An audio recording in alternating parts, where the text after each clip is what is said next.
It is day 29 of the Magnesium 30-day challenge. And here is the most important part of the challenge that so many people miss. And you're really missing the benefit if you're not understanding this, getting your magnesium levels tested. Please, please get your magnesium levels tested. Why? Simple. It's going to give your body feedback. For example, some people won't even reach a 5 on their magnesium level. And there could be several different reasons. There could be unresolved trauma. There could be a sugar addiction. There could be a soda addiction, which is a sugar addiction plus a carbonation addiction. There could be sleep issues. And so getting the results back, oh, excuse me. I didn't bring my water in. Getting the results back from that 30-day challenge, we're going to know if we have a crack in our foundation. Don't you want to know if you have a crack in your foundation? Linda, I love that. I love that you just went and got yours done. So let's talk about the different tests, because maybe you want to use one of the other ways to get tested. And then I'll share with you my very favorite way. But I want to know what day you're on, because remember, it doesn't matter. It doesn't matter if you're just starting or if you've already ended. We're just hanging out together and supporting each other. So let me know what day you're on, or maybe you're just listening and haven't even started the official challenge, and that's okay too. Okay, so I was so excited when there was a new way to test magnesium. I spent several $100s because I was so excited. I thought, this is going to be a game changer. This is going to be so much easier than people, doing it the way I've had them do it for the last 20 years. But guess what? It was not reliable. That's not a game changer. Now, remember my concept. 100 energy points is assigned to us each and every day. I do not want to take a single energy point and put it towards something that's not reliable or predictable, that cannot be repeated. If it can't be repeated, there's too many variables and it's not accurate feedback. There's a couple reasons that I'm not a fan of a couple of different testing ways that a lot of people in the natural world love, because it's not repeatable, meaning the feedback and data is variable.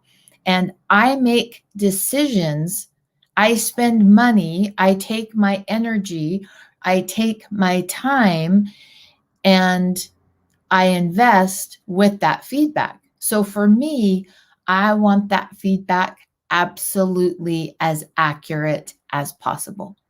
So the new way of testing was a urine strip. Think of many of you might have tested for your pH, or tested for ketones, or done a pregnancy test with a urine strip. So I was over the moon excited. What a waste of money. It was not accurate. The test actually tested a lot of things, and none of them matched up to data that I've had for years. And I could test at 10 o'clock in the morning and then test at 2 o'clock in the afternoon, and it was completely different data. And I used up all my test strips, and they sent more because it was like a monthly subscription. And so I used those test strips because I forgot to cancel, and it was different every single time I tested. Now, the concept was so cool, and I am crossing my fingers that the science will match that, because how easy would that be to just have a test and it had all sorts of things on that test, but it was, for me and what I'm wanting, absolutely ridiculous, because it was not reliable and it was not repeatable.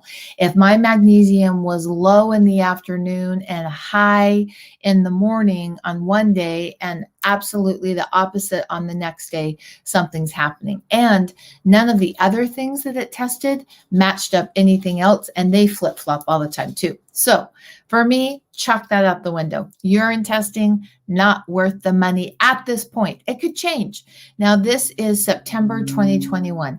And man, oh man, are there some epic things happening in the health world and individualizing, which is good and bad.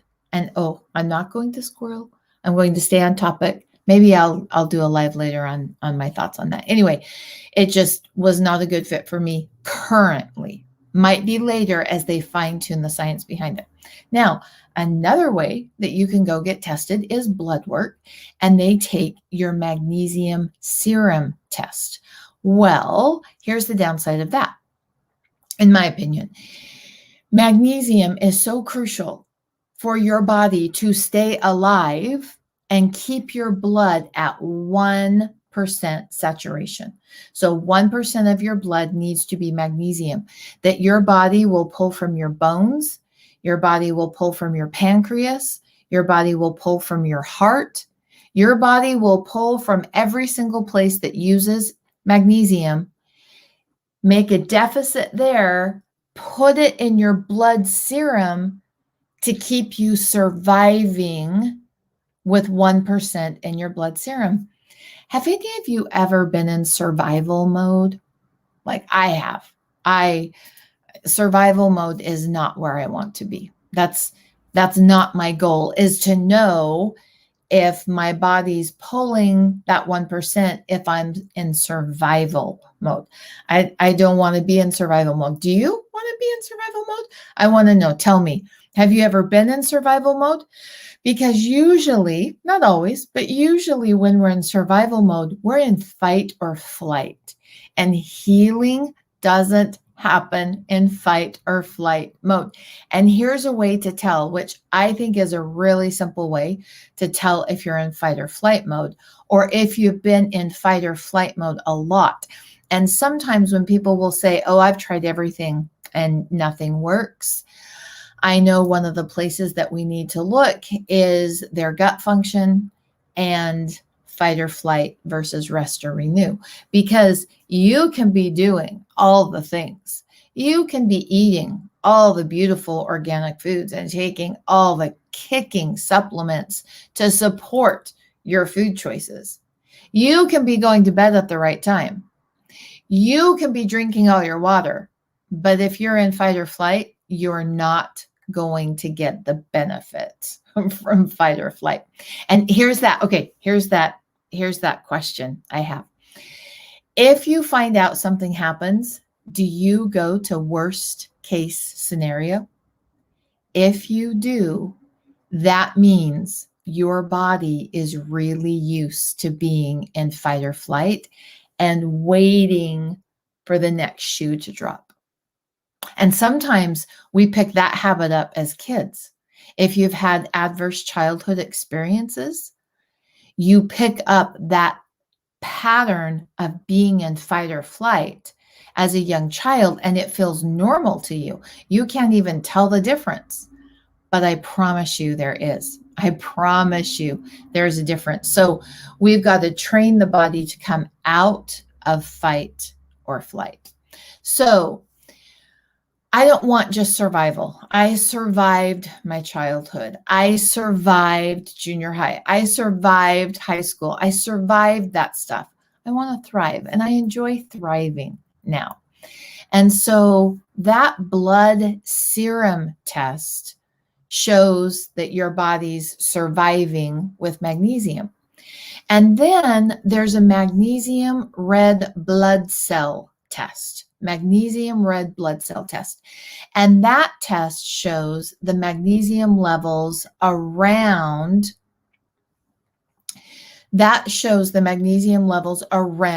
your blood cells. And that's what I want to know, because that means the magnesium around my blood cells is feeding my pancreas, feeding my heart, giving my bones that magnesium, helping my hormone balance. Now, here's a really, and so let me back up a little bit. You go to Walk-In Labs online, you log in, make sure there's a lab around you. You pay for the magnesium red blood cell test online.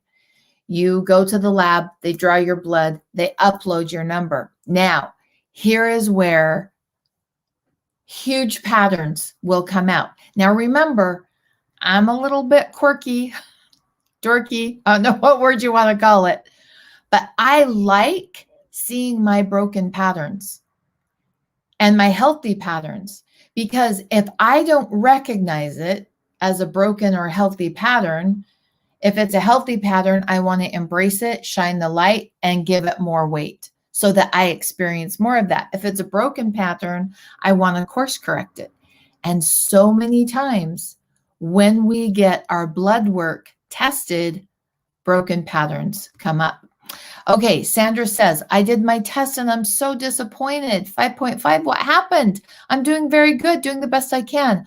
I got a call from my doctor. I got a hernia from what I'm lost. Okay, so Sandra, with all the love in my heart, a 5.5 is incredible after a 30-day challenge. The goal, Sandra, is to be at a 5. And you exceeded the goal. You're at a 5.5. Now, we have an ultimate goal to get between 6.2 and 7.4, but you exceeded the first goal.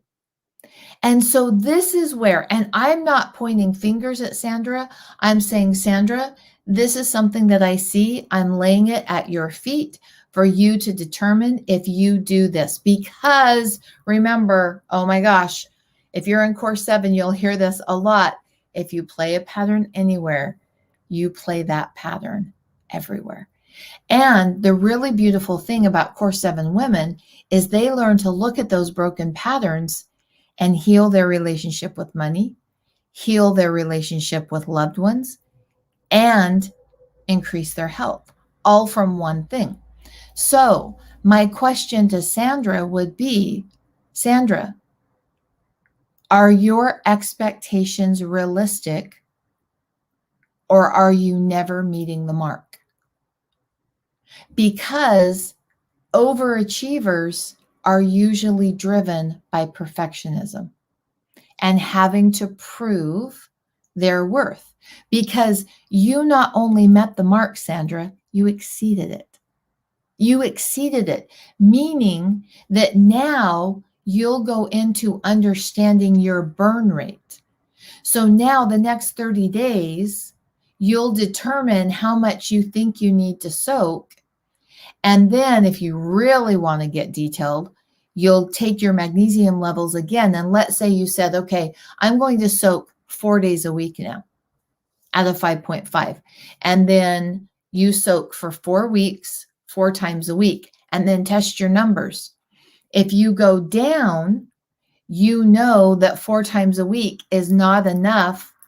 You're burning magnesium more than you're soaking. If you stay the same, you know what it takes to hold you. If your numbers increase, you know what you need to do to get to your increased numbers.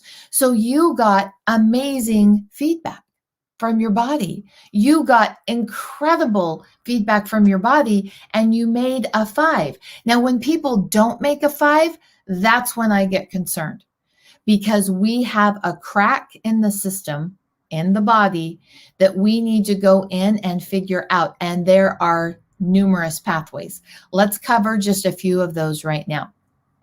So one of the pathways, if you didn't reach a 5 after the 30-day challenge, is your sugar intake. Another pathway, if you didn't reach a 5 after the 30-day challenge, is your sleep. Another pathway could be thyroid function.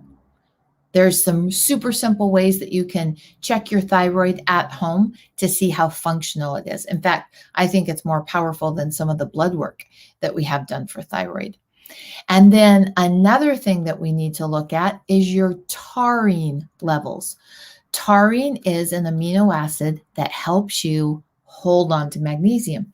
So sometimes we simply don't have enough variance in our diet of greens. So for example, one of my pet peeves with smoothie souls is sometimes they just use the same green over and over and over and over and over. They're not getting variance in their greens. They need to be swapping out and rotating those greens. And so at that point, I would try adding some taurine to make sure it's holding it in the cell. Another one is a boron deficiency. So really loading up on foods that are rich in boron can help you hold it in your cell.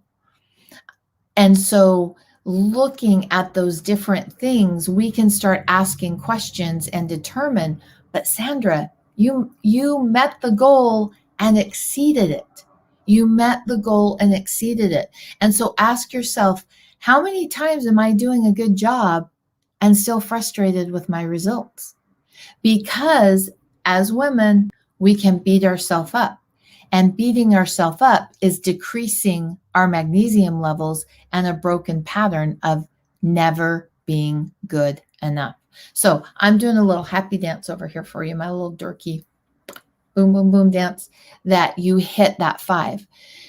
Remember though, if you're under a 5, that's when we need to really look and determine why aren't these numbers moving.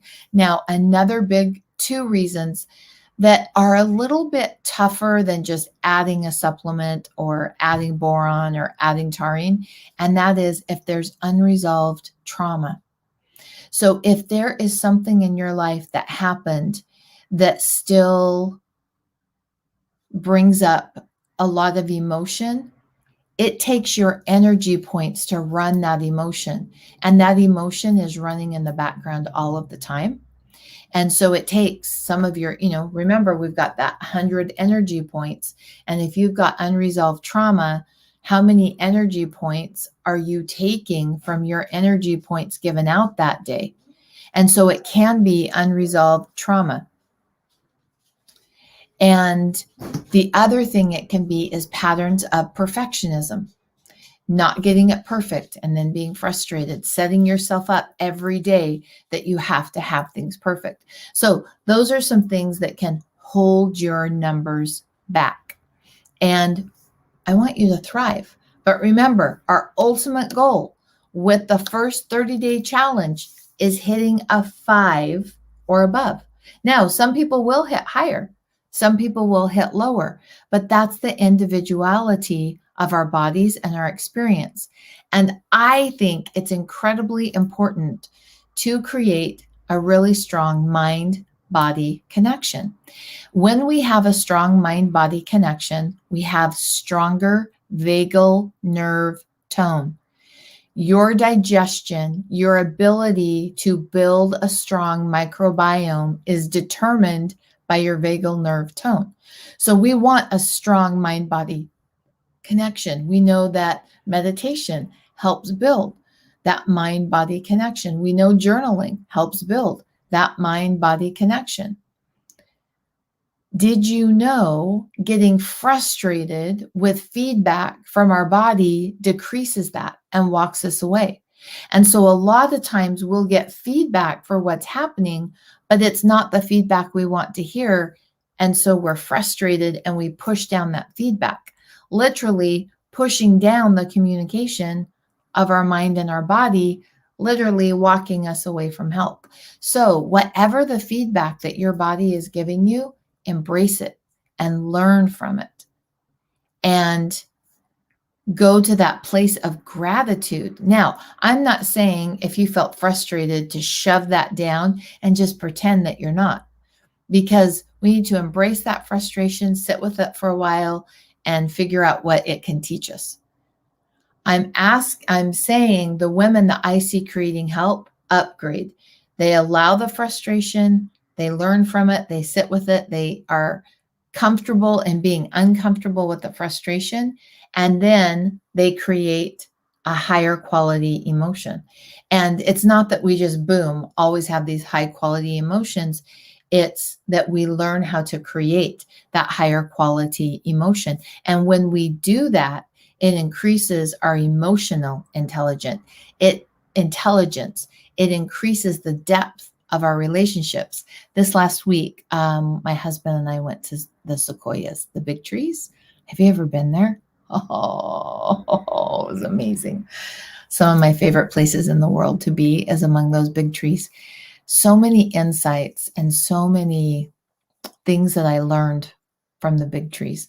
And one of them was as we were listening to one of the park rangers, the big trees, they're so beautiful, so tall, and the big trees need each other to create health. In fact, there was a toppled tree, and the reason they knew it was going to topple because it had grown too far away from the other trees. And sequoia trees need their roots connected to support their growth. We need our body connected to support our health. We need to be connected to each other to support the systems that it takes to create better health. We need that connection in our mind body, but sometimes we isolate ourselves or we're frustrated with the feedback from that very connection that we need. So it's so important that we learn to embrace that feedback, even if it's something that we don't want to hear, because there's something to learn. And here's another thing I learned from the trees, that one of the sequoias have to have life-altering things happen to them to grow. They have to have a fire to grow, and they have to be blocked out by sun to be able to have the energy to search for the sun for optimal nutrition. And I got thinking of myself, like recently we had a family trauma that I've been asking, why did that happen? And then crying and sobbing and mourning. And I realized I am asking the wrong question. I'm pushing away something that could help me to grow and develop and be a better person by asking the wrong question. And so in that grove of trees, I changed my question from why did that happen to what can I learn from this heartbreak? How can I become a better person? How can I use the fire that's ravaged my soul to become stronger and to become more purified and to become a better version of myself? And as we were walking through those trees, another insight that I had was the sequoia tree's ultimate goal is to reach the sun. That ultimately, all that growth is to reach the sun. They never have done it. There's not a single sequoia tree that has ever reached the sun, but they never give up. They continue to grow, and they need those two calamities, the fire and the light, being blocked to create a space that they can grow to become what they're meant to become as a sequoia tree. And in the beginning, they have all these shoots down on the bottom, all these branches, and it's to take in the light from anywhere, to take in the energy from anywhere. And then as they get more mature as a tree, the light only comes from above them, and they lose those bottom branches, and they become more selective in where they get the light. And it was just so powerful walking in that grove. And it was just this serendipitous moment because we were the only ones in the grove, like the only people in that entire grove. So we had it to ourselves to walk that beautiful loop. And we'd been reading all about John Muir and his writings and the fight that he fought to protect that grove. It was just incredible. But I realized how much like a sequoia tree we are on our journey to health. Sometimes we give up and we make the journey so much longer. And one of the things that we'll be talking about, I'll be doing some more series in September called September Self-Care. And don't get me wrong, I love a good facial mask and a mani-pedi, but I want to dive deeper into self-care because self-care is happening with every choice that we make.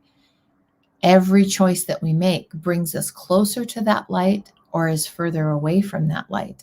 And are we getting light from anywhere, or are we getting optimal light? like that mature sequoia tree that's only getting light from the top, because that's the optimal light and energy that it needs for optimal growth. And anyway, just there's my musings and my wanderings from our trip over the weekend. So take that what you will.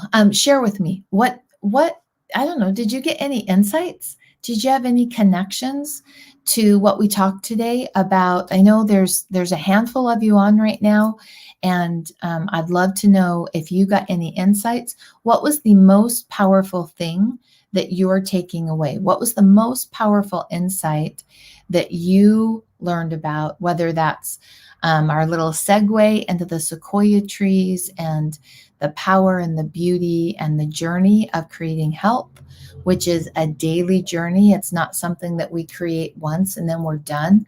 It's something that we create every single day.